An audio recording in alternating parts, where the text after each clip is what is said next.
C'est une recherche, à mon sens, cette recherche avec les pays à ressources limitées, qui se doit d'être transdisciplinaire, multi-institutionnelle.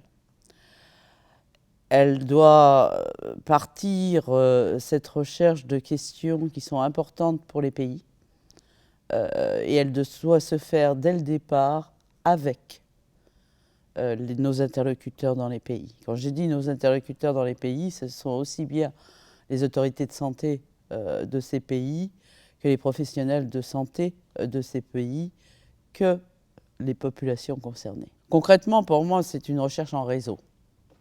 En réseau d'équipes.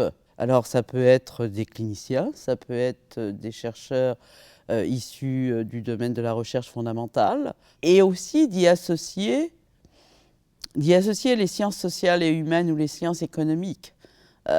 Parce que souvent se posent des questions.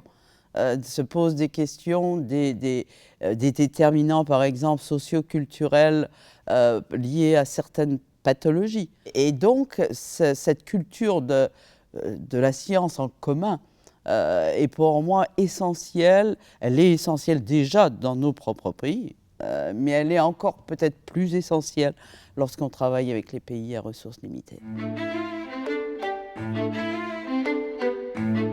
Pour l'instant, je dirais, si on parle uniquement de la coopération entre la France et les pays à ressources limitées, ces financements, ils viennent avant tout des organismes de recherche en France.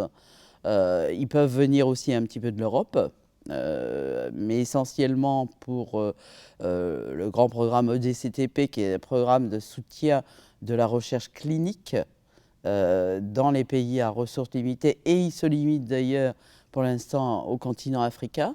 Ça peut être également parfois des partenariats internationaux. Et enfin, il y a quelque chose, à mon avis, qu'il faut absolument amplifier et diversifier, ce sont les partenariats avec le secteur privé.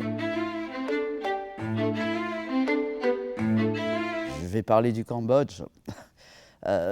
Parce que pour moi, ce partenariat de l'ANRS avec le Cambodge est assez exemplaire, dans le sens où il part justement de questions totalement prioritaires pour le ministère de la Santé du pays et pour le programme national de lutte contre le sida,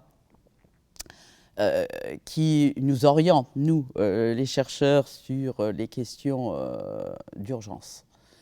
Et à partir de ces questions d'urgence, c'est construit des programmes de recherche avec les cliniciens, les professionnels de santé locaux, les chercheurs locaux et des chercheurs français qui sont des spécialistes dans le domaine, mais parfois aussi des chercheurs étrangers, y compris des chercheurs américains. Et c'est un partenariat qui a permis, entre autres, dans le domaine des co-infections VIH, tuberculose, de publier dans les revues les plus prestigieuses, mais surtout, pour moi, ce qui est encore le plus important, aboutir à des recommandations pour le pays, mais aussi un changement des recommandations de l'OMS.